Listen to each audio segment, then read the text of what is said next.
Grazzi tal-li ġejtu għal din it-taħdita rabba waħda sa diġà din is-sena mis-sensiela tat-tradizzjoni orali qegħdin fit-tielet sena. L-aħħar waħda kienet dwar il-Brikkuni li jmessija dwar l-għanjiet tal-miliet, ġifieri firxa interessanti ta' taħdidiet. Illum Marlene Mifsud Kirkop li hija membru fit-tim li qed joħsib dan il-proġett tat-tradizzjoni orali li jitmexxa mid-Dipartiment tal-Malti tal-Università.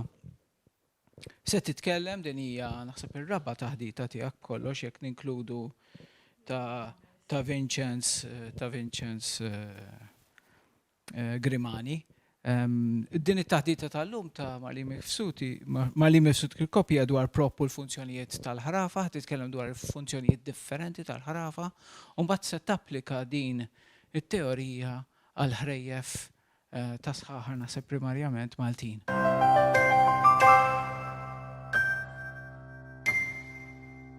Niskuża ruħi ta' l-ewwel riklam li ħareġ għaliex kien irreklamat li hemm 11 il-ħrafa tas-seħer.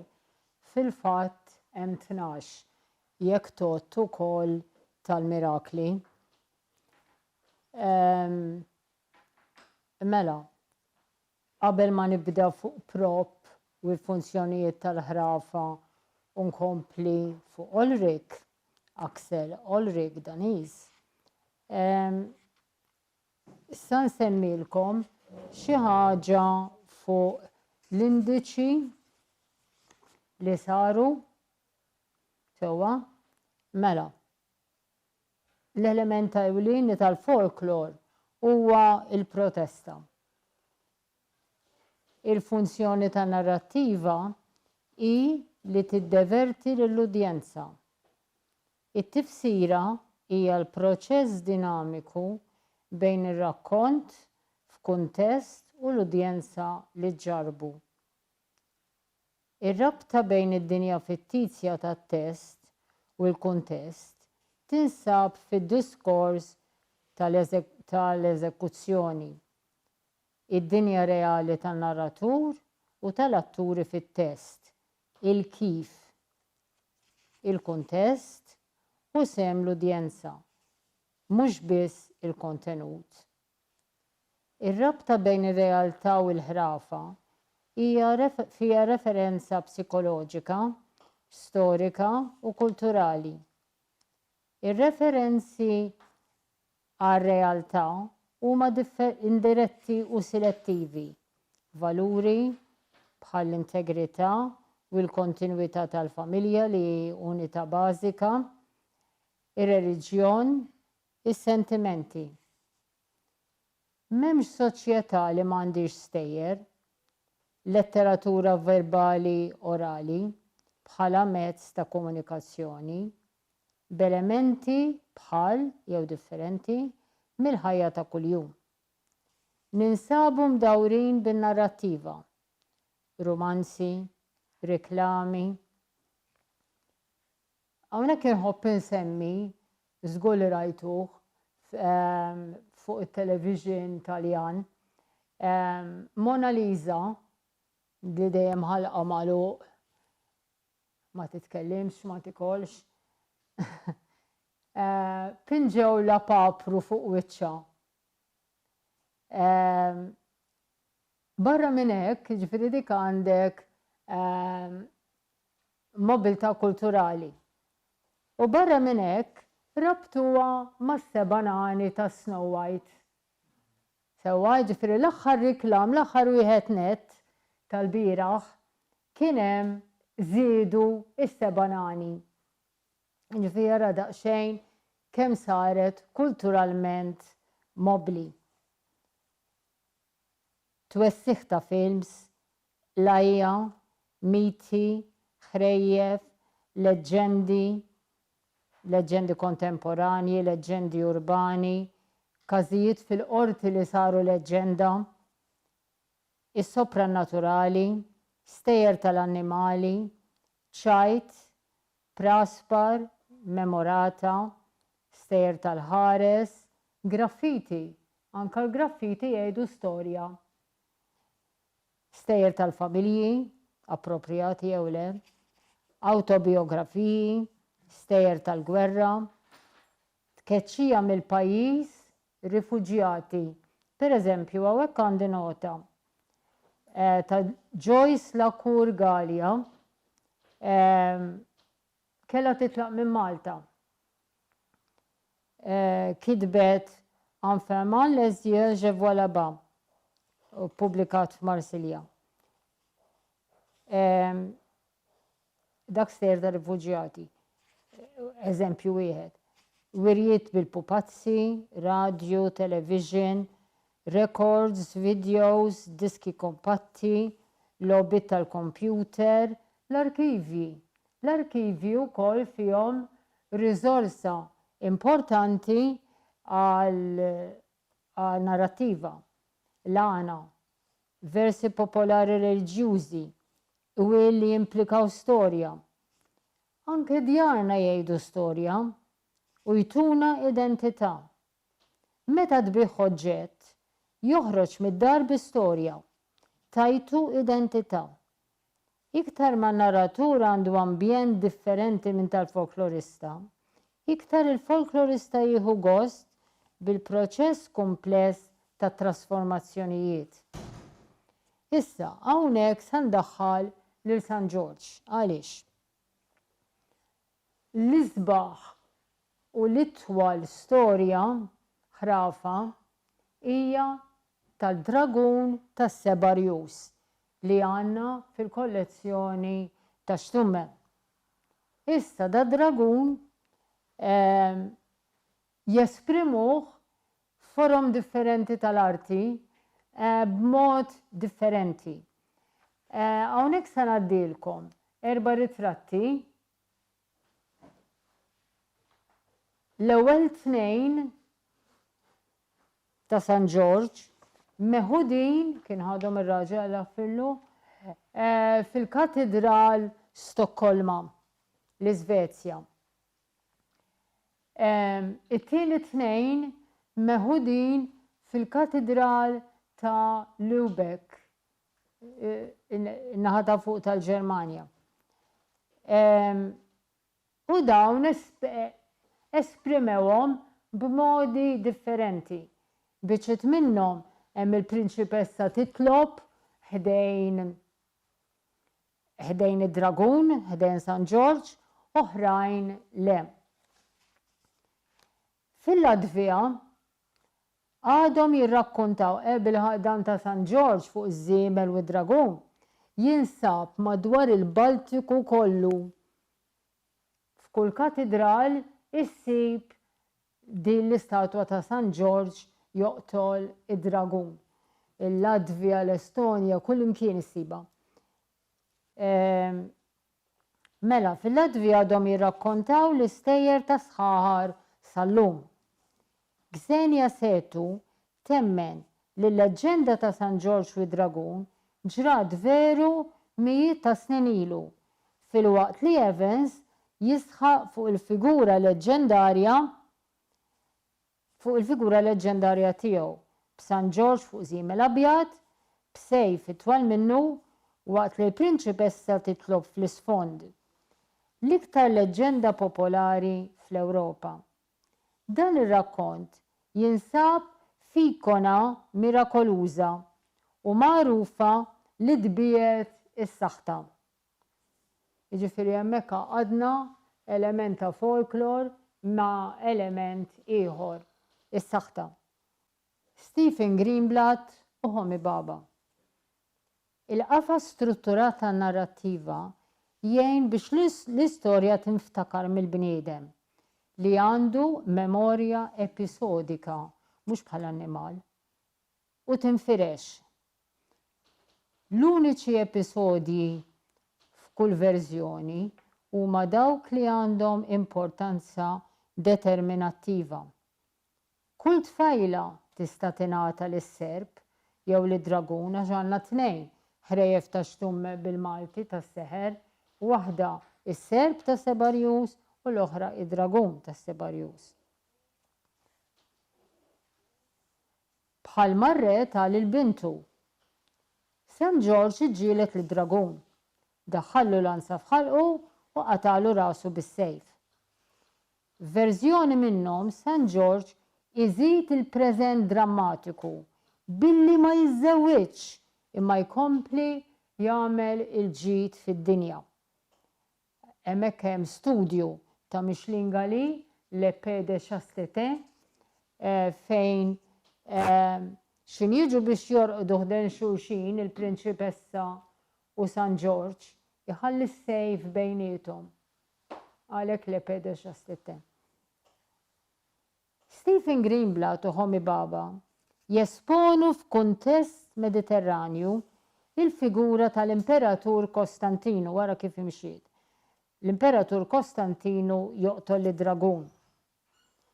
Figura li ġiet żvojtata u flokam tliet b'St. George. Fi tradizzjoni kulturali Ewropea, id-dragun leġġendarju huwa simbolu tal-paganeżmu kontra il-Kristjaneżmu, ta' ħażen bestjali, jisraq in-nies, jieħu ħsieb it-teżor, theddida ekoloġika, ix-xitan, l-għadu tal-istat, gwerra, qatt, inflazzjoni, antagonista tal-eroj epiku lest tal-avventura, imma li r-rikkieb jifhmu u oħtu ma tifhmux. Issa, ir-rikkieb huwa dak li l-eroj taħ 3 klieb. U kien l-iżgħar kelb fosthom li jgħenu joqtol id-dragun. Issa, ir-rikkieb fehem li l-eroj lesta l-avventura. Oħtu ma fehmitx u din li huwa bidel 3 naġiet l-uniċi li kellhom ma 3 klieb ma setax tifhimha. Għalhekk kien wasal iż-żmien biex jinqata' mill-familja biex imur għal rasu. Is-serb ifisser qawmien mill-mewt, mhux bħal dragun. Il-ġdid mill-qadim, il-ħaj mill-mejjed, riġenerazzjoni ċiklika, il-ħajja. Ara l-ikonografija ta' St. George u forom oħra artistiċi matul is-sekli. Forom oħra artistiċi dak l-album li dawart.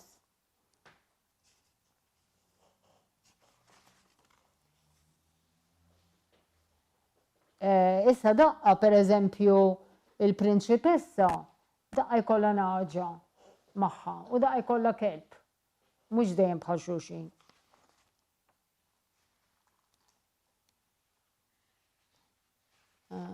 Biċċa.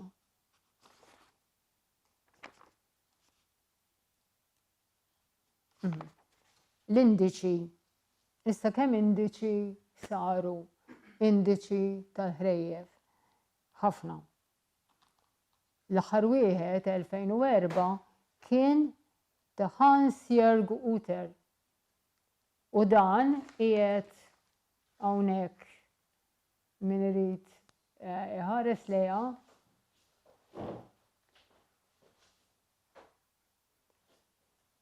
Mela, jgħidilna Uter tal-Enzyklopädie des Märchen ta' Göttingen biex xogħol li qed isir fuq id-dokumentazzjoni tan-narrattiva.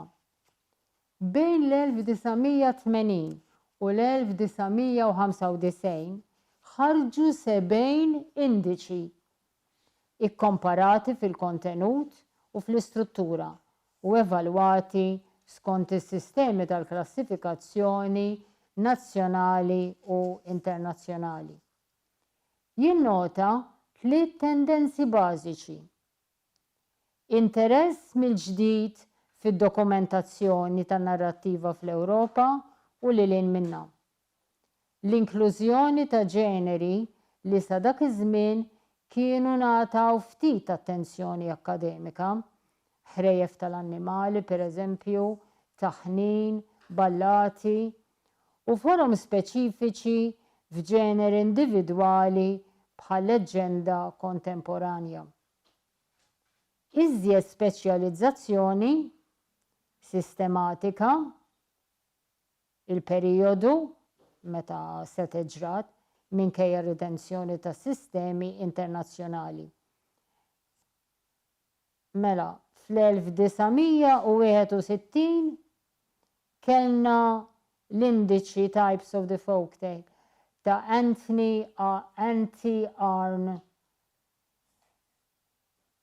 The Types of the Folktale, u Stitt-Thompson Motive Index.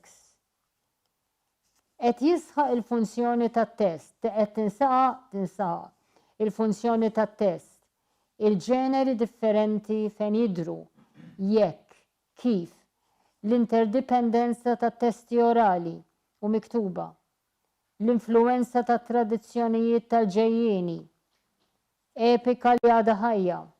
Għall-epika taraw iż-żewġ kodba validissimi ta' Milman Perry u Albert Bates Lord. Ukoll ta' Ulrich Marzow u Ashami. Ashami qiegħed l-Amerika. U dan Ashami tan daħal fil-font fl-indiċi li jgħidlek in-numru u s-subnumber u koll jgħidhomlok kollha bl-amment u għal xiex jirreferu. Jafhom kollha bl-amment, ġifieri jisek qed tara computer. Ulrich Marzow ħadem fuq il-Persjani u l-Arab.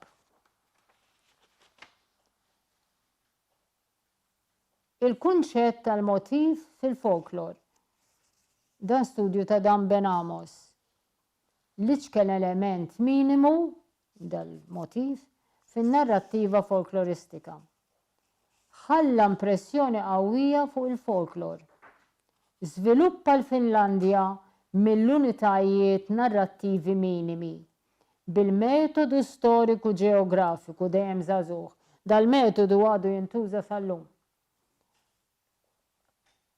Bħala rispons nazzjonalistiku biex wieħed jiskopri jew jirkupra il-forma oriġinali tal-ħrafa, l-urform, arketip ipotetiku. L-urform hija il-ħrafa oriġinali. Ta' min isemmi l-Reverendu Sabine Baring-Gould, kittib prolifiku popolari li għandu l-ikbar kollezzjoni ta' kodba fil-British Museum. Il-motifi qassamhom fis-stejr tal-familja, il-miżżewġin, ġenituri u wlied, aħwa, arajjes, il-bniedem u l-annimal. Jimxi fuq Goethe u Schiller u jsib 5 tipi ta' motifi progressivi, ġifieri l-azzjoni bil-qudiem. Retrogressivi, ibedu l-azzjoni mill-lan tagħha. Ritardanti, progress tal-azzjoni kajmana. Retrospettivi, jiddaħħlu ġrajiet minn qabel il-ġrajja u prospettivi janteċipaw x'għad jiġri wara l-istorja. It-qassim ta' Scherer u Dilthey. Wilhelm Scherer jipproponi klassifikazzjoni ta' sistema ta' motifi imsejsa fuq ir-relazzjoni possibbli bejn l-azzjoni u l-karattru. Bejn il-bnedmin, imħabbaż naturali, għal tfajla reċiprokata jew le, għal mara tiegħu, għal mara ta' raġel ieħor, żwieġ egoistiku ta' raġel jew ta' mara, imħabba bejn il-miżżewġin, mara tbarri lil żewġa, żwieġ ta' parsi, mara akkużata inġustament, ġenituri u wlied, toqtol il-ulieda stess, għadna kemm smajnija il-ġimgħa l-oħra fl-aħbarijiet. Lear, l-istorja ta' Lear, l-istorja ta' Edipu, Orestes joqtol lil-ommu, inċest bejn l-aħwa u adulterju.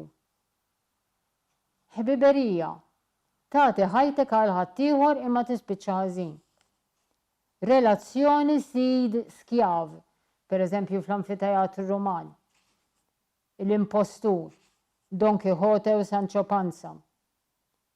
sagrifiċċju, sid skjav, jew għal poplu, jew l-individwu għal komunità, jew l-eroj għall istat, poplu għal ieħor li jgħade, għal proprjetà, xeħħa, spiritwali, xjenza, Faust, ġustizzja bejn il-bnedmin, Alla, eroj reliġjużi, Kristu, Muhammad. Issa Willem Dilthey amalgama l-funzjonijiet tal-motiv, sitwazzjoni tal-ħajja li saret arti, mat-tema, il-kuntest konjittiv, il-burdata poetika, il-plot, il-karattru, l-azzjoni, il-preġudizzji, il-kuntest soċjali, l-emozzjonijiet, il-kuntesti lingwistiċi u kulturali, il-ħila narrattiva u il-memorja. Narratur minn ambjent rurali, mhux imdorri marejiet, jista' jagħti rifless mawweġ tas-soċjetà tal-palazz. L-istruttura soċjali jiddeskrivija mill-perspettiva tiegħu. Lowry Honko fuq l-istatus u l-ġejjieni tal-metodi ta' riċerka narrattiva.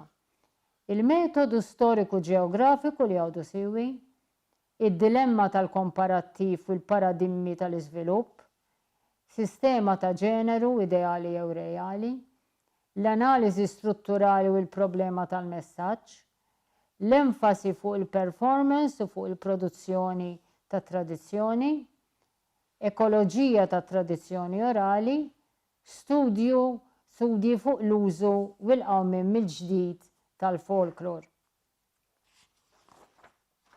Elliot Oring u t-tliet funzjonijiet tal-folklor. Il-funzjonaliżmu tradizzjonali bħala spjegazzjoni fil-folkloristika. Il-folklor huwa fenomenu soċjokulturali f'kull sistema soċjali. Il-folkloristika tagħżel bejn il-materjali tal-folklor u l-istudju tagħhom b'mod xjentifiku. Din l-ispjegazzjoni li kienet ilha użata 35 sena ara Radcliffe Brown u Malinowski tant differenti minn xulxin, turi li l-proċess tal-ħajja huwa iffunzjonar tal-istruttura, mhux bil-fors attiva, kontinwità tal-istruttura soċjali, żamma tal-proċess tal-ħajja tas-soċjetà. Pereżempju, il-kastig tad-delitt Tom ir-re meta għatetilha idea u ħallita falqa lil mara ta' bina, din ir-re ta' kastig. Jiġifieri qatilha. Il-funzjonaliżmu jasserixxi modelli soċjokulturali li għandhom konsegwenzi indipendenti mill-intenzjonijiet konxji tal-atturi li għamluhom. Modelli li jistgħu jiġu spjegati jew mifhuma f'termini ta' dawn il-konsegwenzi. Konsegwenzi spjegati biss jekk għandhom importanza jew bżonn biex jintegraw u jiffunzjonaw l-individwu fis-soċjetà. Burke, Popular Culture Between History and Ethnology. L-awtur jittanta jiddeskrivi u jispjega it-tibdil prinċipali fil-kultura popolari Ewropea mis-seklu 14 sas-seklu 20. Il-Medjoevu tardiv 1350 sa 1500, ir-riforma u l-kontroriforma 1500 sa 1650, il-kummerċjalizzazzjoni tal-kultura popolari 1650 sa 1800, l-industrializzazzjoni tal-kultura popolari 1800 il-qudiem. Is-seklu 17 jidher bħala riforma tal-kultura popolari li m'hemmx bħala għall-intensità u l-effiċjenza. Riforma li ħadmet mal-industrializzazzjoni tal-kultura popolari li kien proċess ta' intraprendituri individwali li ma kinux jafu x'kienu qed jikkontribwixxu. L-istorjografi tal-kultura popolari tas-seklu 20 jista' jkollhom problema imħabba t-television għax fetaħ ħafna iktar twieqi. Orvar Levgren, On the Anatomy of Culture. Il-kultura f'termini tal-konxjożità kollettiva, id-dinja komuni tal-esperjenzi, tal-valuri u l-għarfien li ċertu grupp soċjali jikkostitwixxi u jirriproduċi fil-ħajja ta' kuljum tiegħu. Strutturi soċjali bażiċi. Il-bini tal-kultura tal-burġważi Vittorjana. Il-kultura bħala arma soċjali. Id-dominanza kulturali u l-problema tal-amburġważimon. Il-kultura trasformata f'natura umana. Ir-reżistenza kulturali għal ħajja tal-klassi tal-ħaddiema. L-istruttura tal-klassijiet soċjali bejn il-gwerer u l-klassi tan-nofs huwa fenomenu li jolqtok. L-att ta' akademiċi, amministraturi, tekniċi raw lilhom infushom bħala forza ġdida fis-soċjetà moderna u razzjonali mingħajr il-materja prima tat-tradizzjoni, għalkemm baqgħu bl-istrutturi bażiċi tal-ħsieb u l-ideal Vittorjan. Il-preokkupazzjoni bil-limiti u l-ordni fl-organizzazzjoni tal-ħajja pubblika ta' kuljum. Il-kultura dejjem tipprova tikkontrolla lin-natura primittiva, lil ħaddiema mhux iddixxiplinati, lin-nies rozzi. Dan jiżviluppa f'polaritajiet, ordni kaos, iċ-ċivilizzat primittiv, ikkultivat salvaġġ, animalistiku, id-dixxiplinat bla dixxiplina, ikkontrollat bla kontroll, raffinat vulgari, razzjonali irrazzjonali, intellett emozzjoni, mentali fiżiku, moħħ ġisem, pur nadif maħmuġ jew imniġġes, morali immorali, individwaliżmu istint tal-massa, il-klassijiet l-għolja, il-klassijiet baxxi. Din l-istruttura mentali tinsab primarjament, inkonxjament fil-kultura Vittorjana u tidher fost l-oħrajn fil-kotba ta' tfal tal-iskola ta' dak iż-żmien. Levgren, The Nationalization of Culture, għalkemm in-nazzjonaliżmu huwa eżempju ta' forza kulturali li f'ħafna każijiet elbet identitajiet u lealtajiet tradizzjonali oħra fis-soċjetà tas-sekli 19-20. L-istudju tan-nazzjonaliżmu ma ffokax ħafna fuq il-prassi kulturali tal-formazzjoni u l-qsim tal-identità nazzjonali. Riżultat ta' dan, l-ideoloġija u l-politika tan-nazzjonaliżmu mifhuma aħjar minn ta' movimenti oħra bħal l-Ungerija u l-Iżvezja. L-awtur jiddiskuti l-bini ta' kultura nazzjonali fil-ħajja ta' kuljum. L-argumenti li jintużaw fuq l-unità nazzjonali, tipi differenti ta' proċessi ta' nazzjonalizzazzjoni, kif l-ispazju nazzjonali jiġi trasformat fi spazju kulturali u l-mod kif kull ġenerazzjoni ġdida mhux biss tkun innazzjonalizzata f'ċertu wirt imma toħloq il-verżjoni tagħha ta' frame ta' referenza nazzjonali komuni. Il-ħrafa fil-letteratura klassika. Fl-Eġittu tal-2000 sal-1700 qabel kienet tingħat il-ħrafa tar-raġel li hu biss salva mill-għarqa. Minn dan il-perjodu instab manuskritt bi 3 ħrejjef li kienu jinvolvu il-maġija. Cheops, il-bennej tal-piramidi, kien irid jisma' l-ħrejjef u għalhekk nafu li n-narrazzjoni kienet ġa ssir.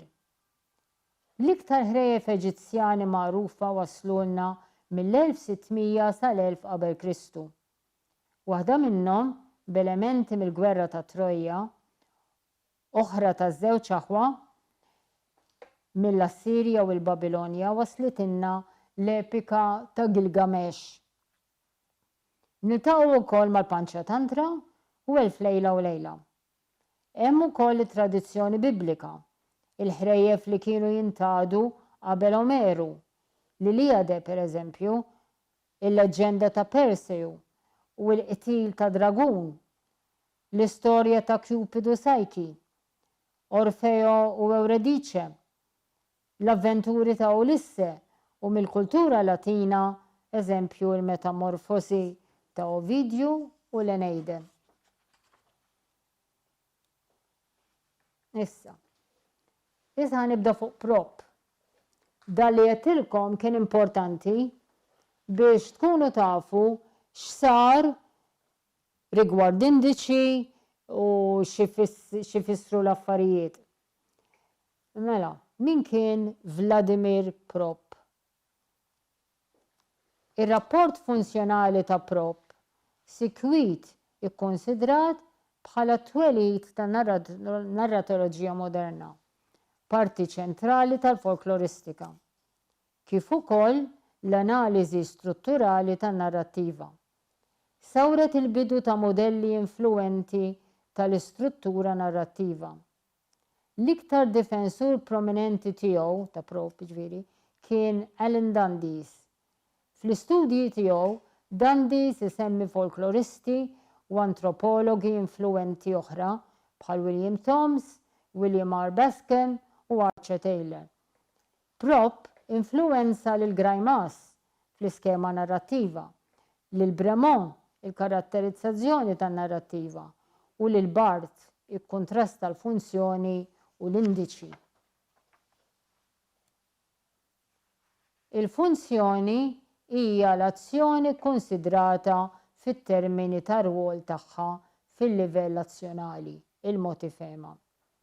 Prop jiżviluppa din l-idea fl-istudji tiegħu tal-ħrafa Russa u l-istess azzjoni issa bilħaq Prop domna ma sirna nafu bih fl-Ewropa għax kien jikteb bir-Russu u dam xi 30-50 sena ma waslulna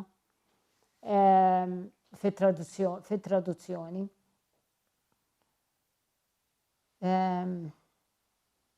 Li fl-istess azzjoni jista' jkollha rwoli differenti fi ħrejjef differenti. Tista' tkun ħażen f'waħda u rebħa tal-eroj fl-oħra. Azzjonijiet differenti jista' jkollhom l-istess rwol fi ħrejjef differenti.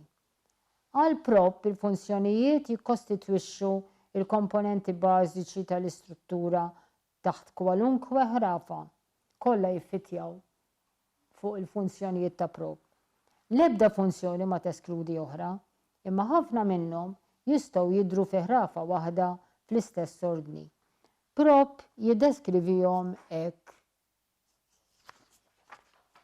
Mela hawnhekk għandi xi 31 jew 35 tip.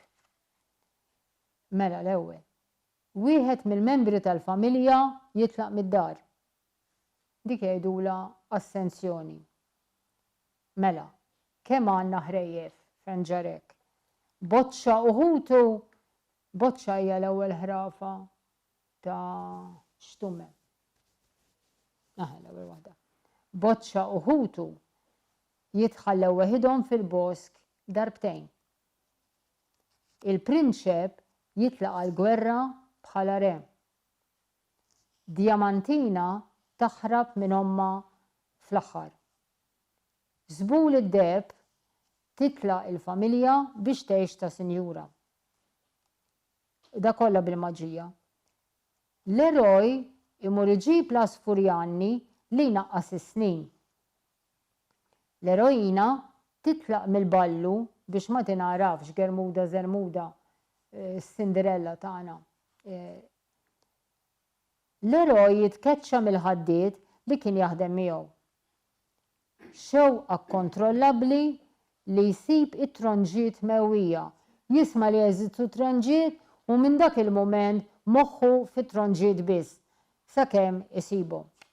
Mewwija tafu xi tfisser abitati, mewwija inhabited.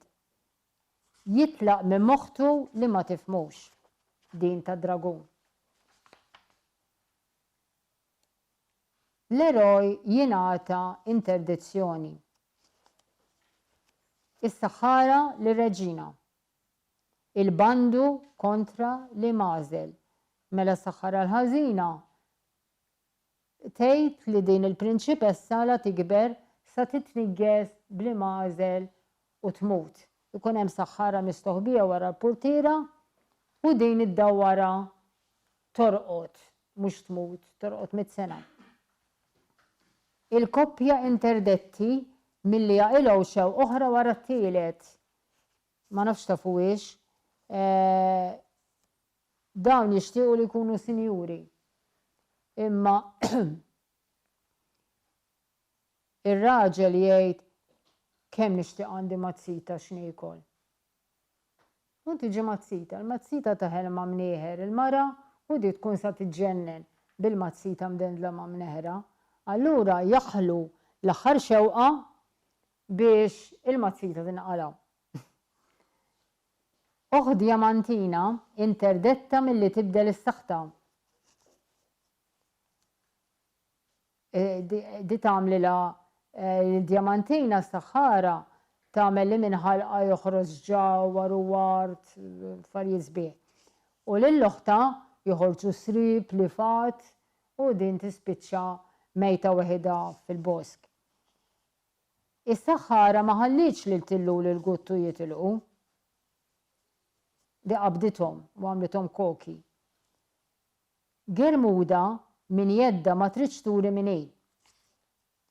Giuseppe ma werix l-isna u l-mantijiet mal-ewwel mela l-isna huma ta' dragun, tal-irjus differenti ta' dragun. Ix-xebba ta' tronġa ma kellix tinżel minn fuq is-siġra fejn ħallija l-prinċep.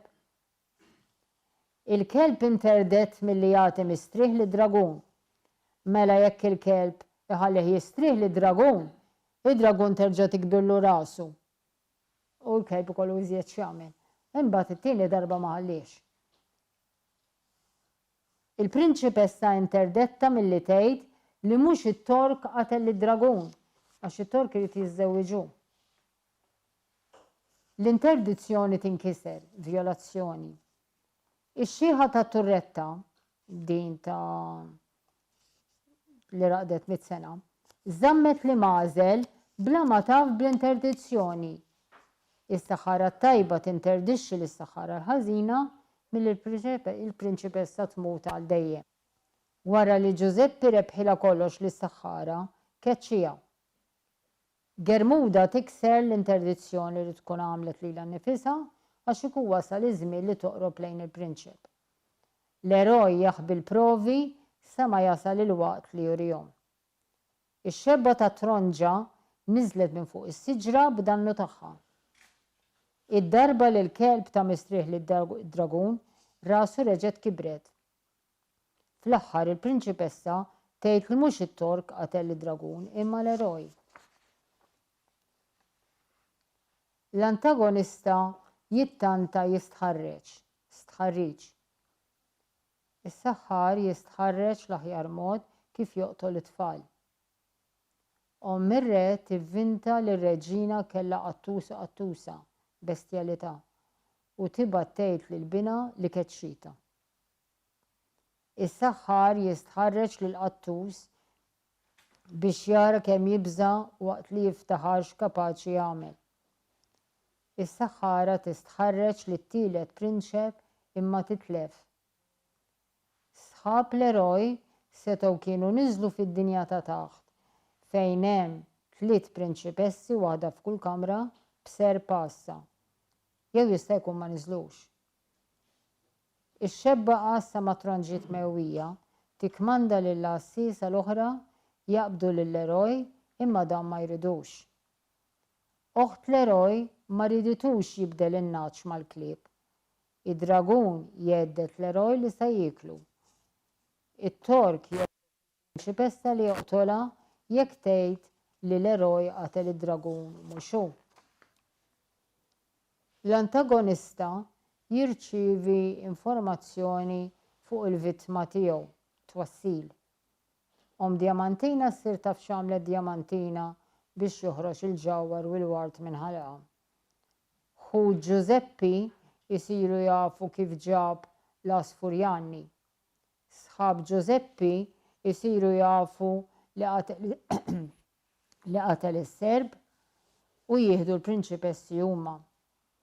It-Torka tieħu minn moħħ ix-xebba ta' Tronġa l-istorja ta' kull ma ġrala qabel twaħħlilha l-isplengun ġo rasha. It-Tork joqgħod jara l-qtil ta' dragun qabel ma jagħmel il-prinċipessa kompliċi fil-gidba tiegħu. L-antagonista jipprova l-vittma tiegħu biex iġibha taħt idejh flimkien ma' ħwejjeġa, tradiment. Is-saħħar jikkontrolla lill-boċċa u l-ħutu. Mirre li kienet tikol in-nies tivvinta u tibgħat tgħid lill-bina li r-reġina kellha qattusa. Akkuża ta' bestjalità u li keċċieta. Fil-fatt min għalija kilithom. Meta ndunat li s-seftur daħaq biha, kienet sa titfaħħom kollha ġo konka bl-annimali venenużi. Imma laħaq wasal ir-re lura mill-gwerra. U ommu qabżet fil-konka. Hu Giuseppi jsiru jafu kif ġab l-Asfurjani u jaħdu huma wara li jeħilsu minn huwa. Sħab Giuseppi jieħdu l-irjus ta' 3 tisrieb, imma bla ilsna. Jieħdu wkoll il-prinċipessi biex jiżewġuhom, imma bla mantijiet, wara li garaw ħafna ġebel fuq l-eroj. It-Torka issir taf biżżejjed mingħand ix-xebba ta' Tronġa, l-arusa tal-prinċep, biex tibdilha f'ħamiema u taħdilha posta. It-Tork jikkontrolla lill-prinċipessa għal kollox għax jeddida li joqtolha. Il-vittma toqgħod għat-tradiment u hekk bla ma taf tkun qed tgħin lil-għadu, kompliċità. Mart is-saħħar tagħti l-ġid kollu tas-saħħar lill-boċċa li hu l-għadu tas-saħħar. Ir-reġina tafda lil-om żewġa. Is-saħħar jafda lill-qattus. Giuseppi sar jafda lill-qattus dik ta' Puss in Boots. Jiġifieri dal-qattus stmat ta' bniedem minn kulħadd.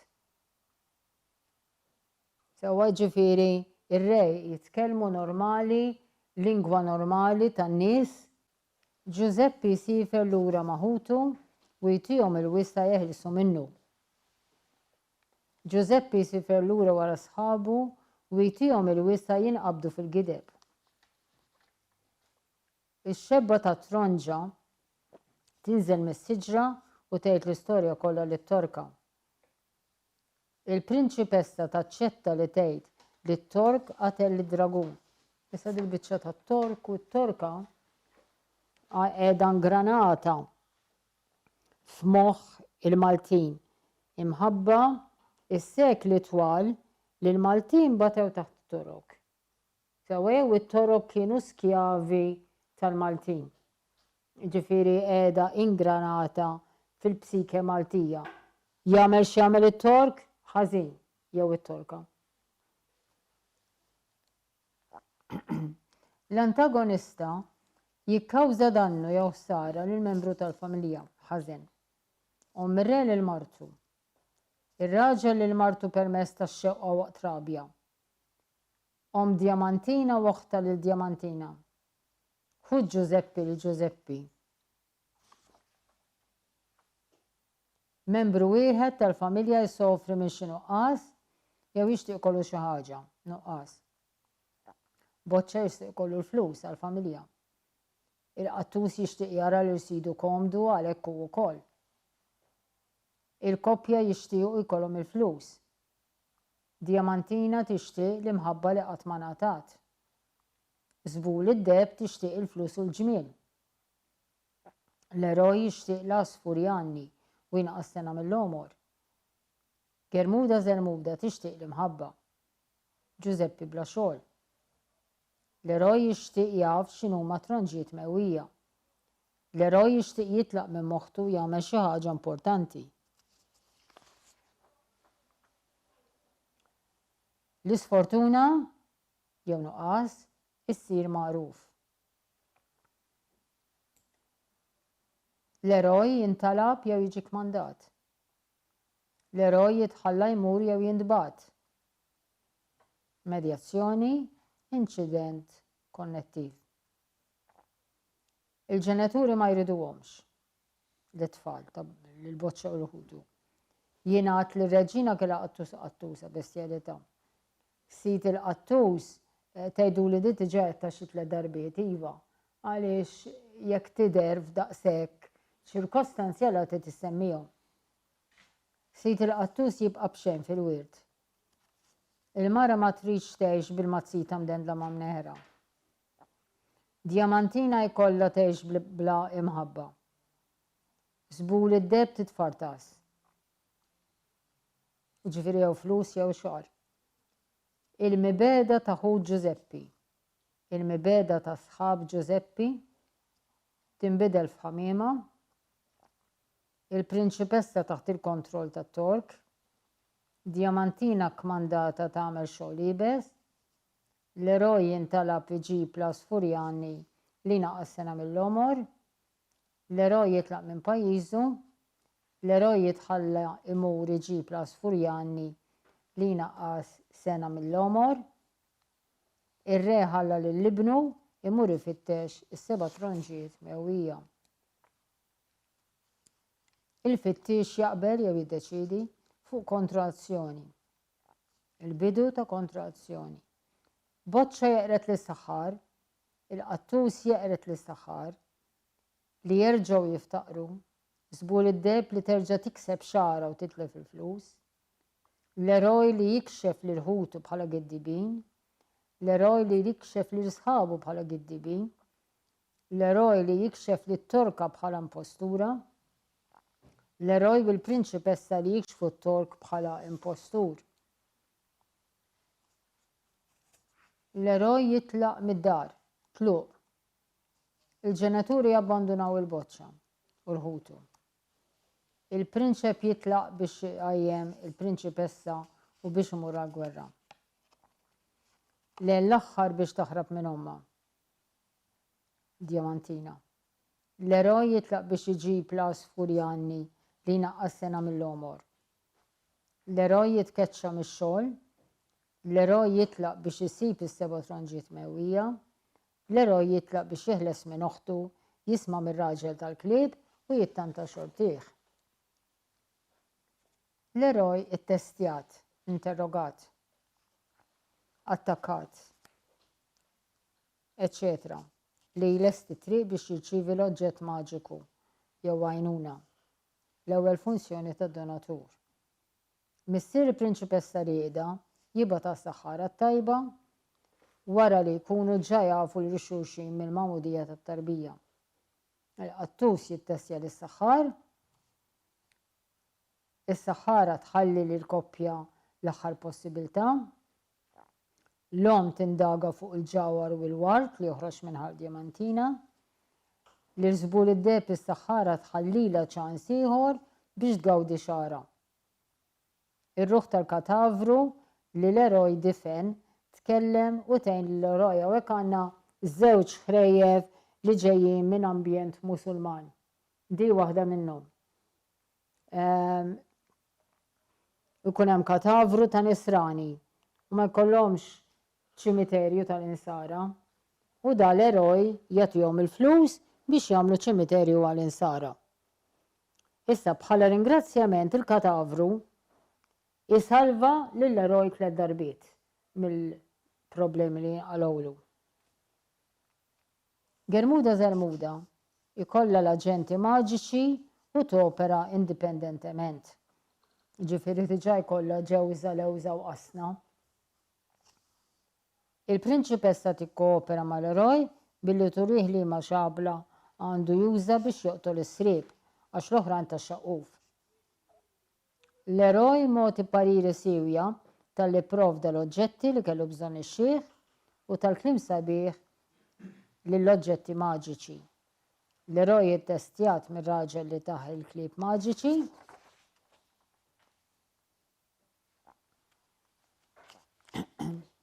L-eroj jirreaġixxi għall-azzjoni tad-donatur futur. Ir-reazzjoni tal-eroj. Il-koppja tirreaġixxi għat li ċewqat. Żbul id-derb tippreferi tikseb xara lura. L-eroj jidfen il-katavru ta' nisrani. Il-ġewża lewża u ġellewża ġa kienu għand Germuda Zermuda. L-eroj jagħti n-naċ lir-raġel tal-klieb. L-eroj jakkwista l-użu tal-aġent maġiku, provvediment jew riċeviment tal-aġent maġiku.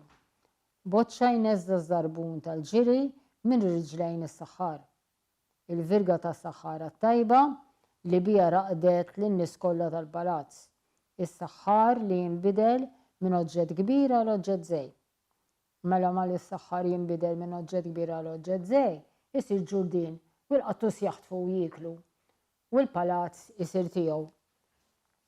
Isir tiegħu għal sidu, mhux għalih. Biex jiġi re, dak il-palazz ta' minu. Tal-Konti Gerfex. Ix-xewqa tas-seħer biex titneħħa l-mazzita minn imlieħer il-mara. Ġawar u wart minn Diamantina, żbul id-deb tikseb xara lura, ir-ruħ tal-katavru li l-eroj ikun difen, ġewża lewża ġellewża ta' Germuda Zermuda, xabla mhux ta' xaquf, issa l-pinsel tal-leħja. Il-mus tal-leħja da affarijiet li l-eroj irid iġor miegħu. L-ilma u s-sapuna biex bihom iqaxxar ir-reħja ta' mill-eroj irid jgħinu. Kliem sabiħ lill-oġġetti biex ma jagħmlux xkil fi triqet l-eroj lura. Il-klieb tal-ġlied imsaħħrin. L-eroj jitwassal, jiġi trasferit, jittieħed fejn x'qed ifittex dak jgħidu trasferiment spazjali bejn żewġ renji jew igwidar. Boċċa Uħutu, il-prinċipessa mill-kastell imsaġġar, meta Diamantina ħarbet mid-dar, safar ta' Giuseppe Uħutu, trasferiment ta' Giuseppe għad-dinja ta' taħt u safar lura għal-pajjiż ir-re, il-ħamiema mis-siġra għal-palazz tal-prinċep, safar tal-eroj għal-pajjiż ieħor bil-klieb imsaħħrin. L-eroj u l-antagonista kollhom ġlieda wiċċ b'wiċċ, ġlieda. Sħab Giuseppe garaw il-ġebel biex joqtluh. L-eroj jiġġieled max-xebbasta ta' tronġiet. Id-dragun u l-eroj bil-klieb imsaħħrin. L-eroj immarkar. It-telf ta' xar żbul id-deb. Tillu guttu fil-palazz tas-Saħħara li rebħitilhom kollox ma jingħarfux bil-ħmieġ. Germuda Zermuda immarkata bil-ġmied.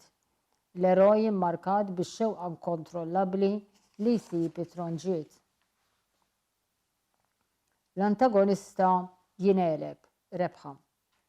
Boċċa jgħeleb lis-saħħar, ir-re tinkixef l-azzjonijiet ħżiena, is-saħħar jingħeleb mill-qattus, il-koppja teleb is-seħer u terġa' tiġi għalli kienet fil-bidu, Diamantina teleb lill-omma u lill-oħta u ssib xortija, ħu Giuseppe jingħelbu billi Giuseppe jikxef it-tradiment tagħhom, sħab Giuseppe jingħelbu l-istess, imma dan żewġ Giuseppe differenti.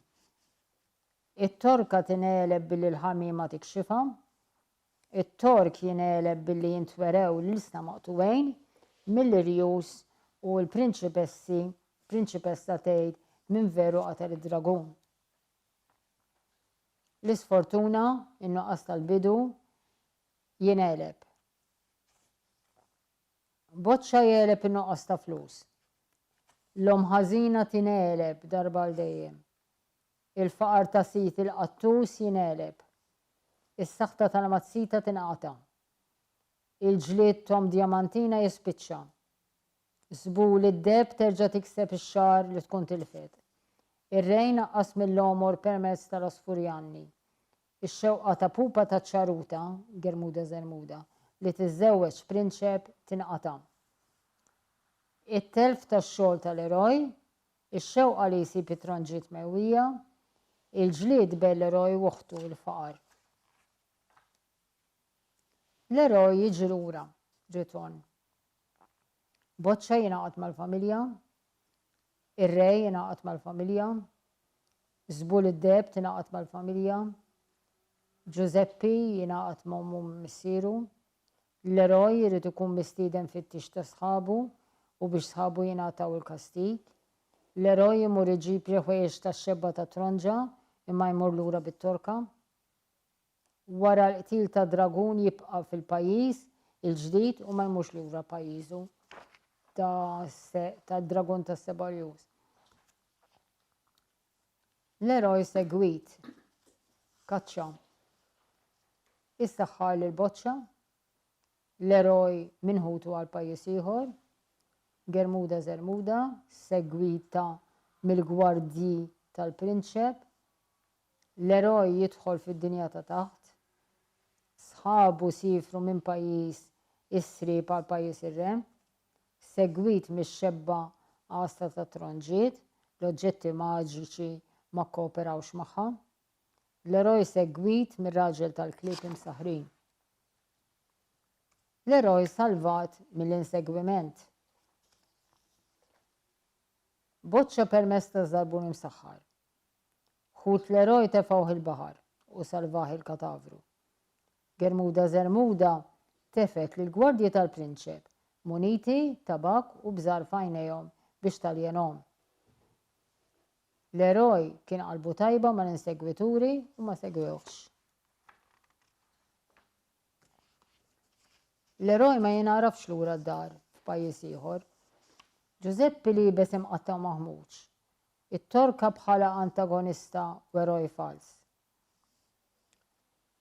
Biex tieħu post ix-xebba ta' tronġa li saret ħamiema sakemm din terġa' ssir nies u tikxef lit-torka. L-eroj fals jagħmel talbiet bla bażi. Omm ir-re tibgħat tgħidlu li r-reġina kellha qattusa u keċċita. Tillu guttu jsibu l-Asfurjanni għax jisirquh lil Giuseppi, sħab Giuseppi kollhom l-irjus tas-srib bla ilsna, it-torka tgħid li saret sewda bix-xemx, it-tork wera l-irjus ta' dragun bla ilsna.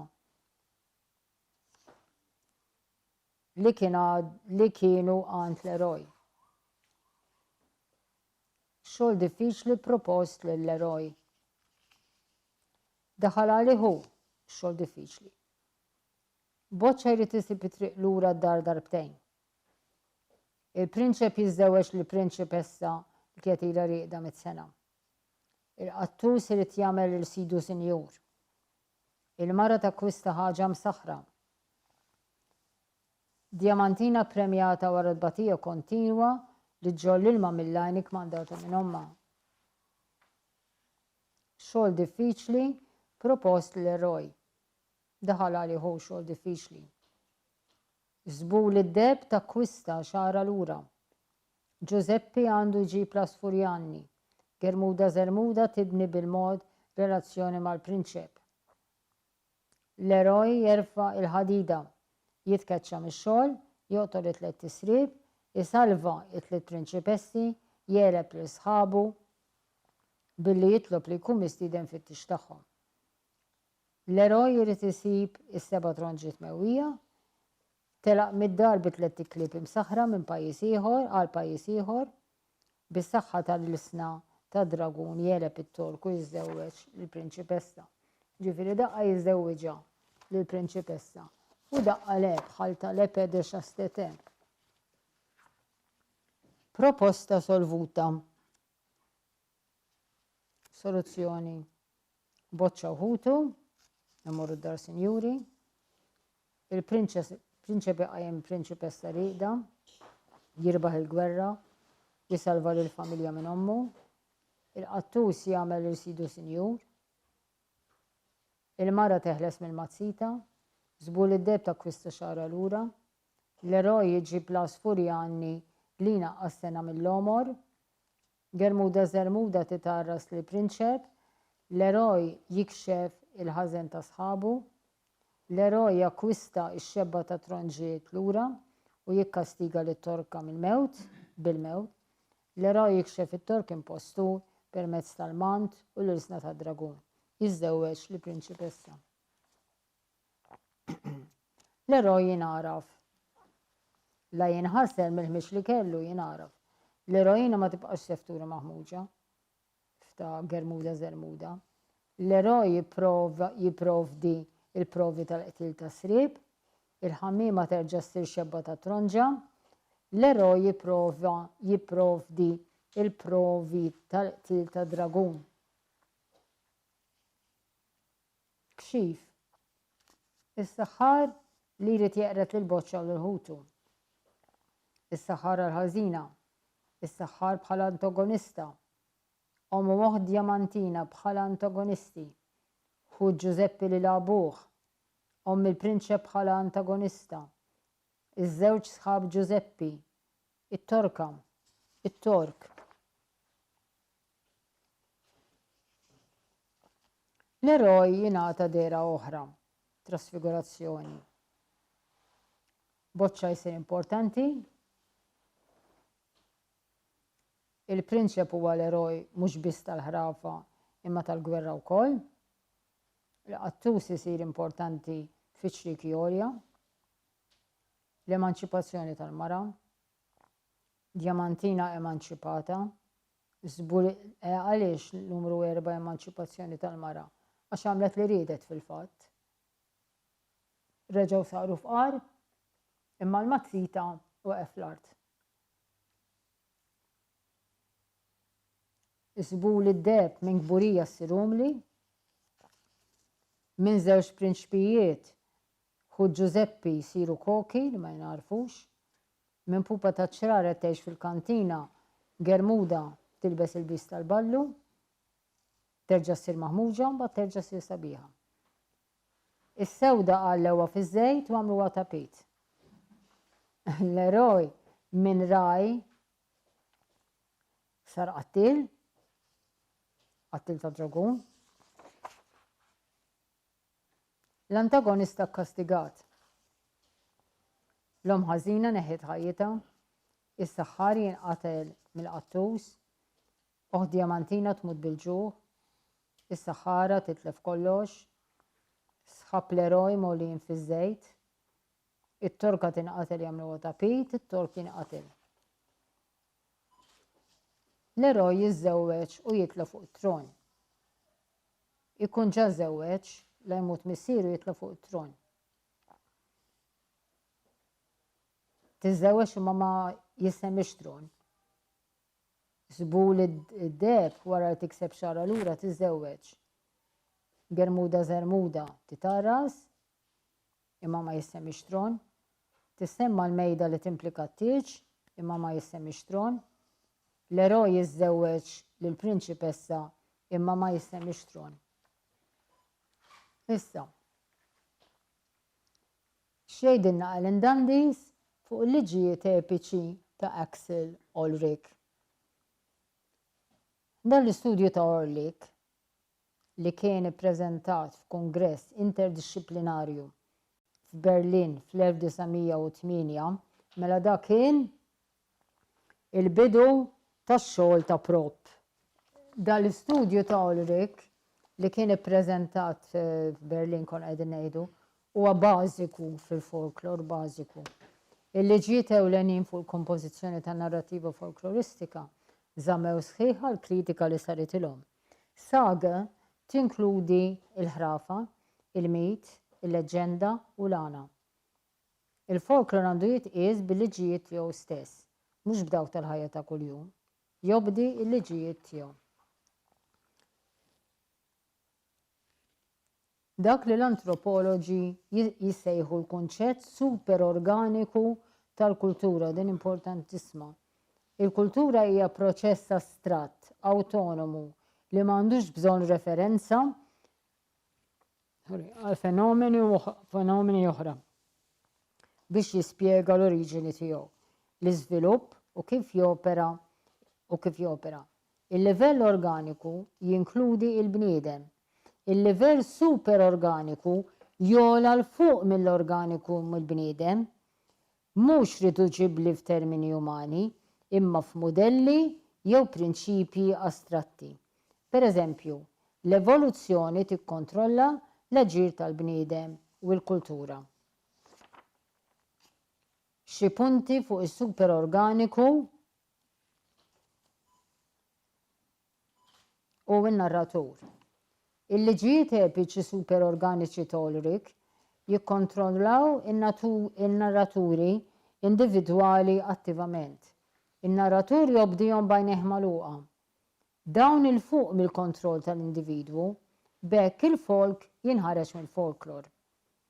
Il-folkloristi tradizzjonali ma jaċċettawx l-analiżi psikoloġika ifhmuha din damu ħafna fl-antropoloġija biex jaċċettaw l-analiżi psikoloġika, pereżempju Bruno Bettelheim, Jack Zipes, damu biex kienu aċċettati.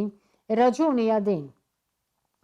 Għax jekk il-folklor jista' jkun spjegat mingħajr referenza għall-individwi, allura m'hemm bżonn tikkunsidra l-psikoloġija tal-individwi. Waħda tieħu għall-oħra. Dawn il-liġijiet huma kompletament superorganiċi jew jistgħu jiġu spjegati f'termini umani. L-automigrazzjoni, il-ħrejjef jiċċaqalqu, jemigraw waħedhom mingħajr ma n-nies jiċċaqalqu jew jemigraw. Ulrich tana ħarsa formali superorganika lejn il-folklor. Dan dis jisħaq li għandna bżonn metodu fir-riċerka tal-folklor, bioloġija tas-saga, xjenza sistematika ta' kategorija iktar komprensiva.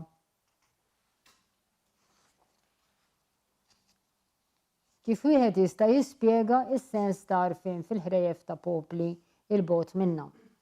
Dan minħabba il-karattru intellettwali komuni tal-bniedem primittiv, il-mitoloġija primittiva bil-konċett tan-natura li jikkorrispondu għal dal-karattru, ċerti dettalji karatteristiċi, il-liġijiet epiċi tan-narrattiva folkloristika japplikaw għal folklor Ewropew kollu u iżjed il-bogħod.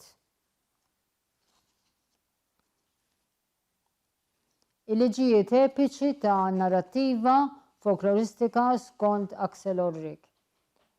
In-narrattiva folkloristika hija formalment irregolata aktar milli wieħed jista' jaħseb. Ir-regoli formali jissejħu liġijiet epiċi. Insejħulhom liġijiet għax jillimitaw il-libertà tal-kompożizzjoni tal-letteratura orali b'mod differenti u aktar riġidu mill-letteratura miktuba. Dawk ewlenin jinkludu il-liġi tal-ftuħ u l-għeluq. Is-saga ma tibdiex b'azzjoni ta' malajr u lanqas ma tispiċċa b'azzjoni ta' malajr. Tibda bil-kalma, għal eċċitament, sal-azzjoni tal-għeluq. Tista' tkun katastrofi għall-eroj. Għal eċċitament meta jiġi kkastigat il-ħażin. Għal kalma meta l-eroj jintreħa mill-maġija. Meta jasal għall-istażi fl-aħħar b'mod lineari ċar. Ġifieri fl-aħħar joħroġ mill-ambjent maġiku, fl-aħħar l-eroj jiġi normali bħalna. Il-liġi ta' ripetizzjoni biex tinbena attenzjoni u jitlaħħam il-ġisem tan-narrattiva.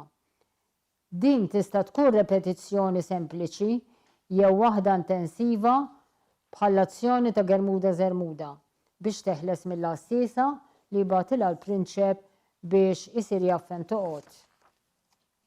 Il-liġi ta' tlieta, karatteristika ewlenija tan-narrattiva folkloristika, tliet il-biesi tal-ballu, tliet aħwa subien, tliet tfal tax-xadin u x-xebba misruqa, it-tliet prinċipessi li seraq is-serb ta' Sebarjus, is-sewda tfarrak il-ġarra tliet darbiet, tliet taħrikiet. Flok tlieta jista' jkun hemm 7, jew 10, jew 12.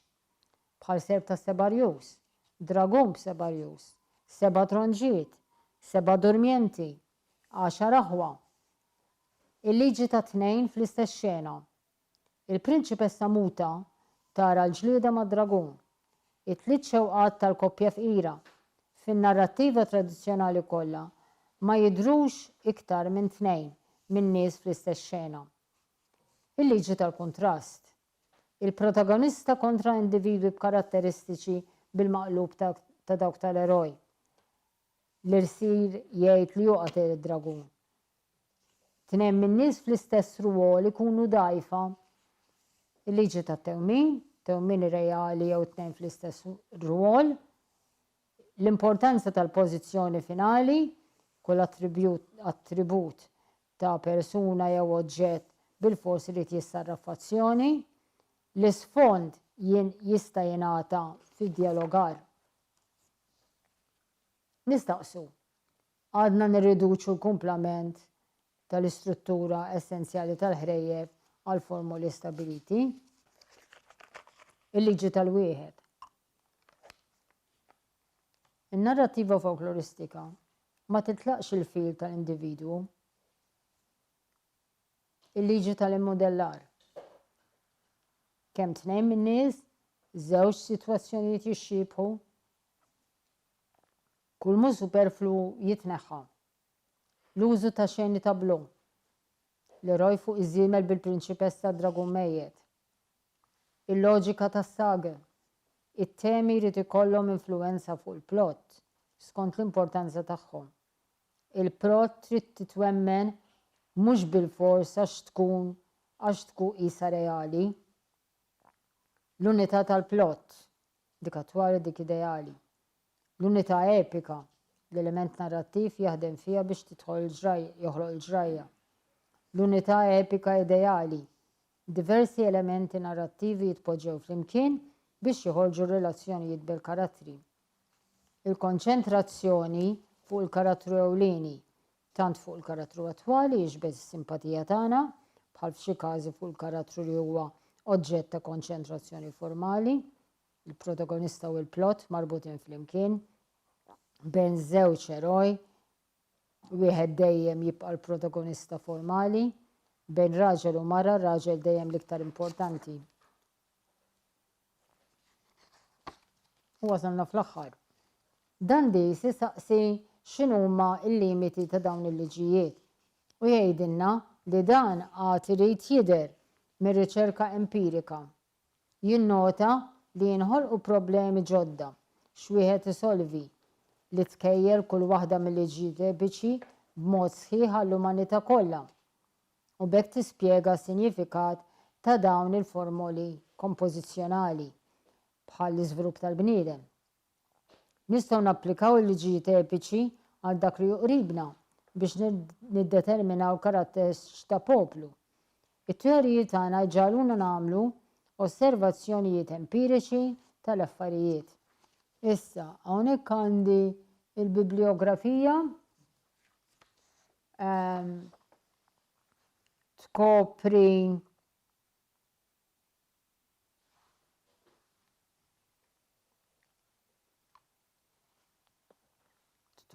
qisu 7 sena dil-bibliografija.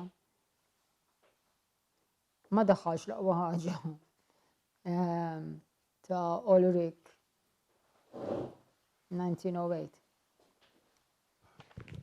Kombinazzjoni waħda mit-taħdidiet li se jsiru wara il-miliet, Rita se tkun qed tirrakkonta l-ħrejjef flimkien ma' nies oħrajn.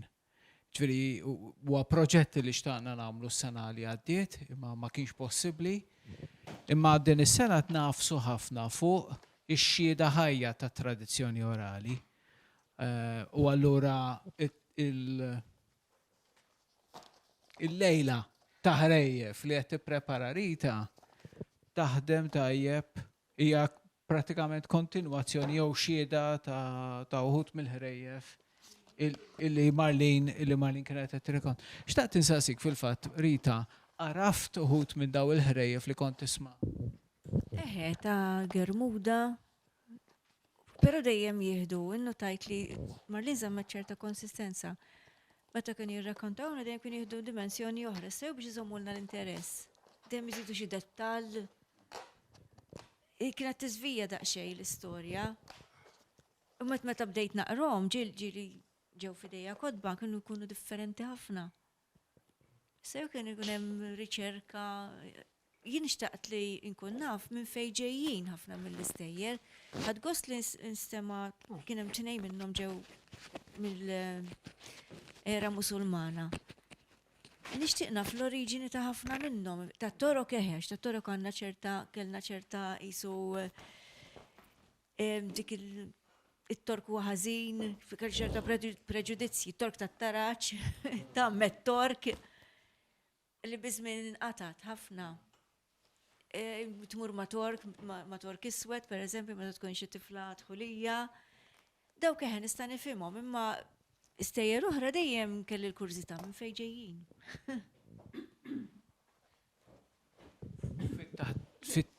Iva, fit-taħdidiet li kien għamel Michael Gwara, kien tkellem ħafna fuq il-kwistjoni tal-varjazzjoni u jew tal-varjanti fil-fatt. Ma nafx tajt xi ħaġa qabel ma tajt Marlin u mbagħad inti. Il-varjanti sa ċertu punt huma importanti daqs dak li huwa komuni, jiġifieri fil-waqt li u naħseb dan kollu ma jikkontraddixxi xejn minn dan li kien qed jingħad illum għax l-istrutturi tal-motifi, l-istruttura tan-narrattiva tħalli dak il-lok għall-varjant u għat-tibdil, jiġifieri li kulħadd ħajtija xi ftit varjant, ma dan kollu ħajkun hemm l-elementi komuni, biss il-varjazzjonijiet huma interessanti fihom infushom ukoll, jiġifieri tkun interessanti.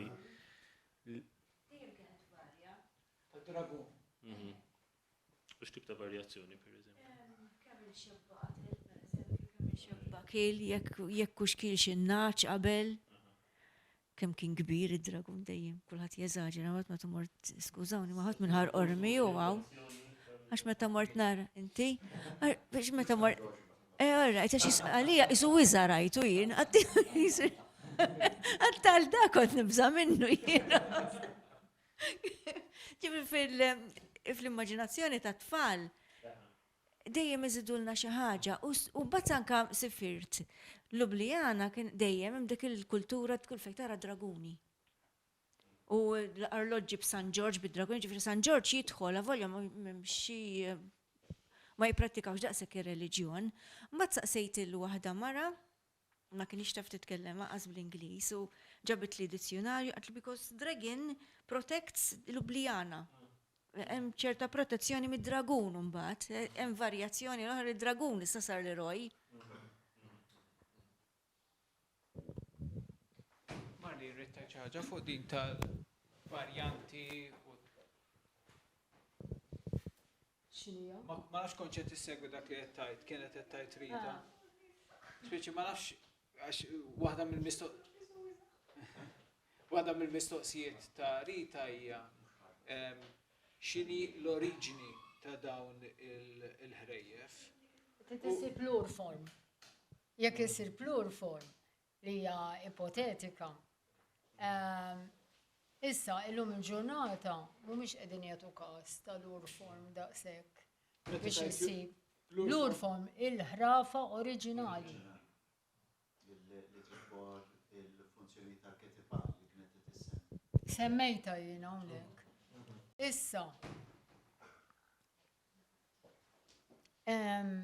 rigward varjanti, kull narratur se joħloq il-varjant tiegħu. Issa, jista' jkun se joħolqu għax nesa l-oriġinali. U jrid bħalma jagħmlu l-għannejja. Jekk jinsew biċċa, midawruha b'mod li ma jurrux li nsewha. In-narraturi l-istess, wara kollox l-għannej mhux jeħlif narratur. Issa, dal-varjanti xi kultant isiru irripetuti minn narraturi differenti u jerġgħu jvarjaw fuqhom fejn naf jiena. jekk flok boots tet sandli, ngħidu aħna.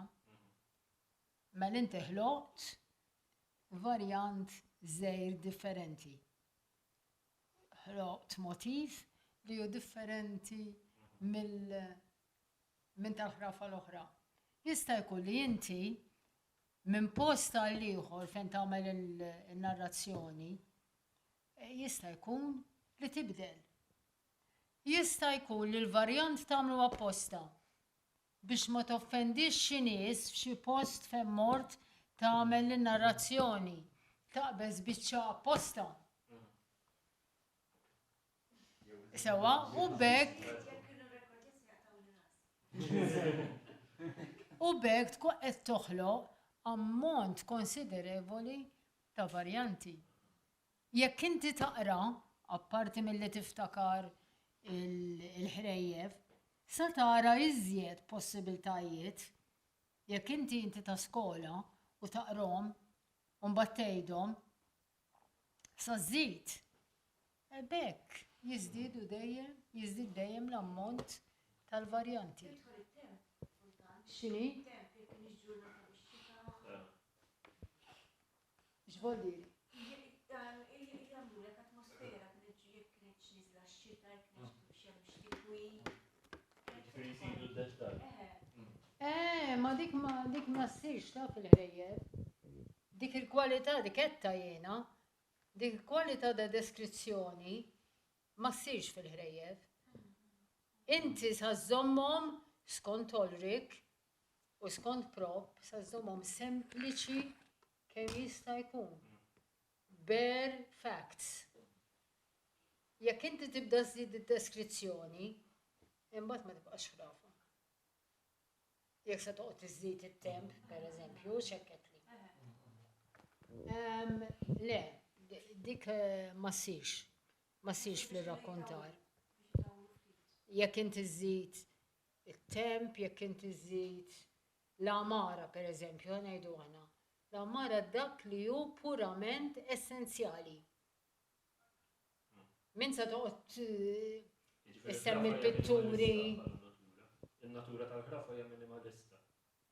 X'inhi n-natura? Hija minimalista iktar. Hija, bla dubju.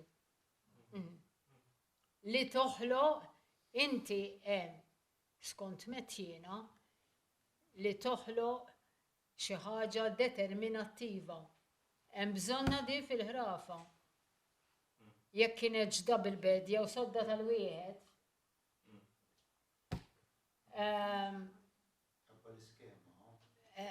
Ma tistax eżatt. Għax inti fil-ħrejjef, speċjalment fl-approċċ strutturalista li qed isegwi inti, kollox idur mal-iskema. Jiġifieri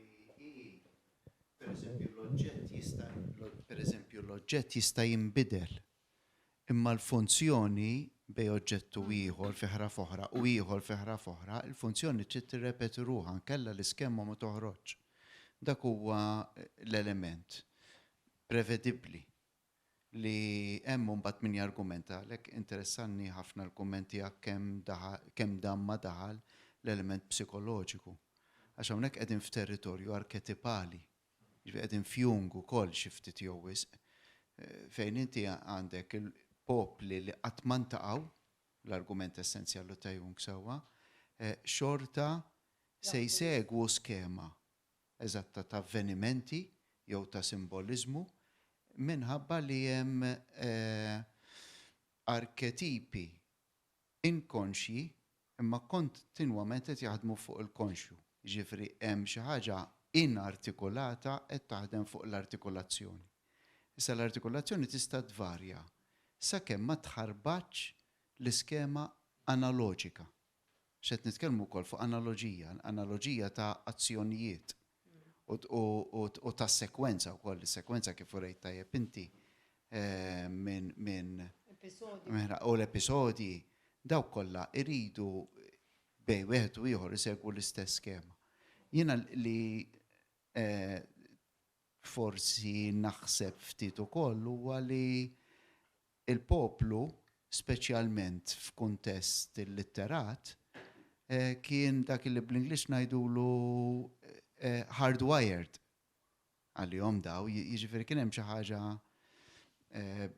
bej poplu ieħor xi ħaġa innata fil-font tiegħu illi għenu jipprevedi anke x'ġej, anke jekk jinbidel l-eroj, anke jekk ikun hemm il-varjanti. Dak hu l-aspett skematiku, strutturalista. Ma mbagħad ovvjament hemm l-aspett daqstant interessanti tal-varjazzjoni. Għax inti l-regola tkompli tafferma, mbagħad bil-varjazzjoni, bil-gost ieħor ta' individwu ġdid ta' dan ara l-istess analoġija kif irnexxielu iwettaqa. Fil-folklor jgħidu varjanti jekk tagħmel varjazzjoni. X'imbagħad varjazzjoni tiġi tfisser ħaġa oħra. Limitaw il-vokabularju tagħha għal kelma varjanti. Kulħadd hekk jaċċetta. Il-varjazzjoni jiena iktar qed nirreferi Marlina għal gost. Jiġifieri xi ħaġa anke qabel ma jibda l-varjant.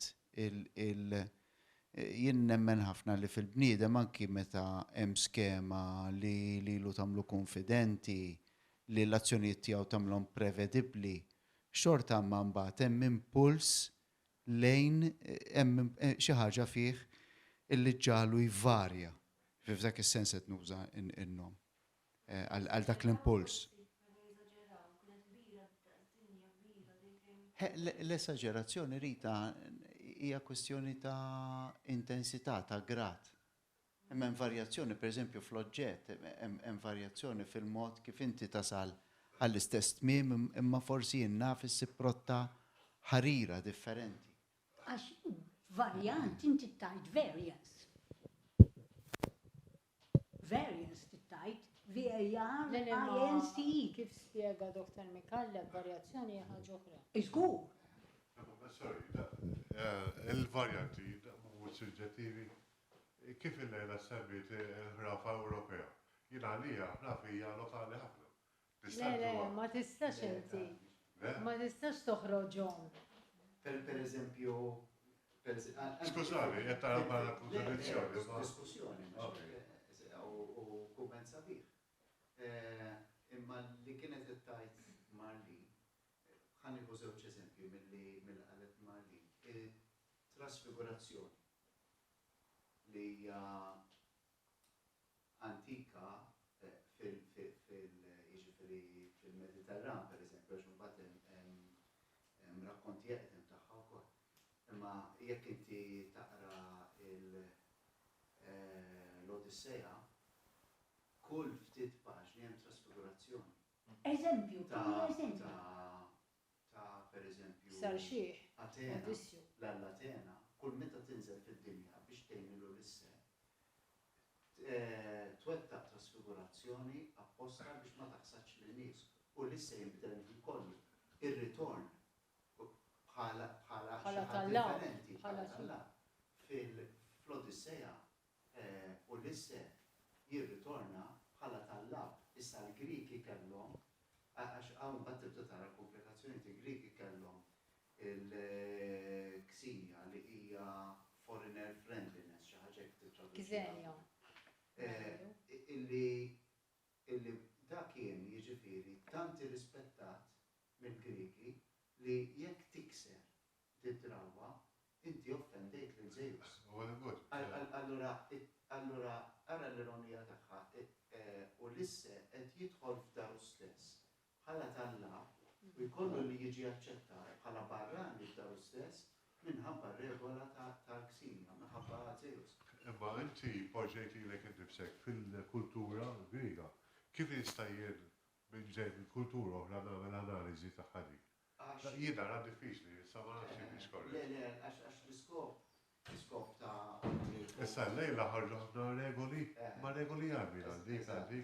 Għax l-iskop ta' Ulrich u Bloch u l-kollegi tagħhom strutturalisti mhuwiex illi bniedem minn pajjiż janalizza bil-fors jista' jagħmilha, ma l-obbligu mhux li bniedem minn pajjiż janalizza kultura Griega, imma l-itnejn għandhom xi ħaġa komuni li hija Tagħmel l-istruttura ur li kienet qed tgħid qed jiġifieri li awtomatikament hekk inti Griku jien Malti u nibdew nirrakkuntaw l-argument essenzjalment huwa se mmorru fl-istess arketipi li huma bżonnijiet essenzjali umani.